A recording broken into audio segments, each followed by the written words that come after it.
দুপুরের গরম ভাতে এই রেসিপি থাকলে আর কি দরকার, পুরো গরম ভাত জমে যাবে। চলুন আজকে একটা নতুন রেসিপি দেখাই। Welcome to my YouTube channel. আমি এখানে বাজার থেকে চিংড়ি মাছ কিনে নিয়ে এসেছিলাম। দেশি চিংড়ি, এটা আমাদের পাড়াতেই পাওয়া যায়, পাড়ার বাজারে। আর একদম জ্যান্ত চিংড়ি। আর প্রথমে এখানে আমি তেঁতুল মাখিয়ে নিয়েছিলাম। আমি করিনি, এটা আমার মা করছিল। আর মা মাছ ভাজে, আমি মাছ ভাজতে পারি না, তাই মাই সব কাজ করে দেয়। প্রথমে তেঁতুল মাখিয়ে নিয়েছিল, এরপরে খোলাগুলো ছাড়িয়ে একটা পাত্রে রেখে দিয়েছিলাম। ব্যাস, এবার একটাই কাজ, কিছুক্ষণ জল ঝরিয়ে একটি করে তেল গরম করুন। আর তেলটা খুব বেশি গরম করার দরকার নেই, হালকা তেতে আসবে, এতে চিংড়ি মাছ দিয়ে চিংড়ি মাছটা ভেজে নিন লাল করে। তো খুব বেশি ডিপ করবে না, হালকা ফ্রাই করবেন, কারণ এরপরে আবারও একবার চিংড়ি মাছটা বয়েল হবে। তাই চিংড়ি মাছটা ভাজা হয়ে গেলে ওই তেলটা তুলে রেখে লাভ নেই, ওই তেলে আর একটু তেল যুক্ত করে দেবেন। এরপরে দিয়ে দিন দুটো পেঁয়াজ কুচি। কুচানো পেঁয়াজ দিয়ে পেঁয়াজটাকে ভালো করে ভেজে নিন। আমি ওই একই তেলেই রান্নাটা করব, তাহলে খেতে খুব সুস্বাদু হবে। আপনারা চাইলে আর একটু তেল দিতে পারেন। আমার যেহেতু তেল কম ছিল তাই একটু পরে দিয়েছিলাম আমি আবার। তেলটা দিয়ে বেশি ভাজার দরকার নেই। এবার দিয়ে দিন এর মধ্যে রসুন বাটা, 1 চা চামচ রসুন বাটা দিয়ে হালকা ভেজে নিন। রসুন বাটা দেওয়া হয়ে গেলে এর মধ্যে দিয়ে দিন 1 চা চামচ লঙ্কার গুঁড়ো। লঙ্কার গুঁড়ো দিয়ে বেশ কিছুক্ষণ ভেজে নেবেন। একটু হালকা ভাজা হয়ে আসলে এরপরে দিয়ে দিন 1 চা চামচ আদা বাটা। আদা বাটা দিয়ে আর এরপরে দিয়ে দেবেন সামান্য পরিমাণ জল। জল দিয়ে মশলাটা বেশ বেশ কিছুক্ষণ ভেজে নেবেন। মশলা ভাজা হয়ে আসলে আপনার রেডি করা কচুর লতি ছোট ছোট পিসে কেটে তাকে জল ঝরিয়ে হালকা করে সেদ্ধ করে নেবেন। একটু হলুদ দেবেন সেদ্ধ করার সময়।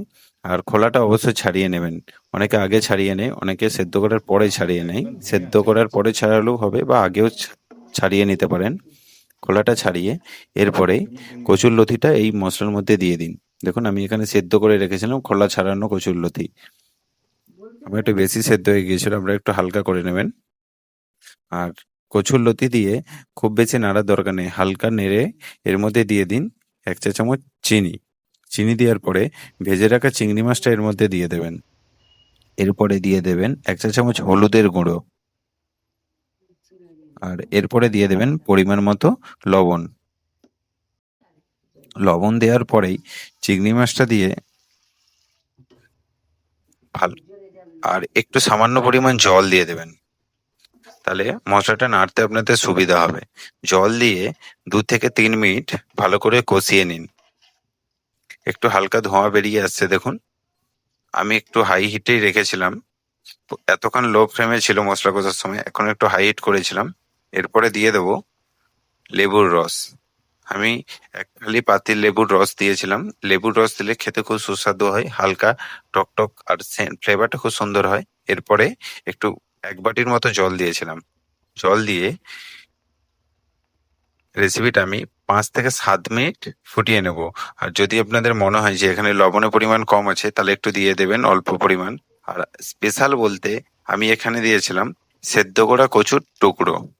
কচুকে সেদ্ধ করে এখানে আমি দিয়েছিলাম। আর দিয়েছিলাম খুবই সামান্য পরিমাণ ধনিয়ার গুঁড়ো। আর দিয়েছিলাম একদম সামান্য পরিমাণ জিরে গুঁড়ো। জিরে গুঁড়ো দিয়ে 5 থেকে 7 মিনিট ফুটিয়ে নিয়েছিলাম। দেখুন একদম সুন্দর কালার হয়ে এসছে। রান্নাটা প্রায় রেডি। একটু জলটা মরে গেলেই দেখবেন গায়ে গায়ে লেগে গেছে। খুব বেশি কষতে লাগবে না, 5 থেকে 7 মিনিট জল দেওয়ার পরে ফুটিয়ে নিলেই দেখুন একদম রেডি হয়ে গেছে আজকের রান্না, কচুর লতি চিংড়ি মাছ দিয়ে। আপনারা যদি এই রেসিপি করতে চান তাহলে আর কি কি উপকরণ দিয়েছি আমি আমার ডেসক্রিপশানে দিয়ে দেবো। আর যদি আমার ভিডিওটা ভালো লাগে তাহলে অবশ্যই একটা ছোট্ট লাইক সাবস্ক্রাইব করে যাবেন। পারলে আমার ভিডিওটা শেয়ার করে দেবেন, আর বেল আইকনটা অবশ্যই প্রেস করে রাখবেন। দেখুন রেসিপিটা রেডি। এবার গরম ভাতের সাথে আজ দুপুরের বা রাতে খাবারটা সেরে ফেলুন।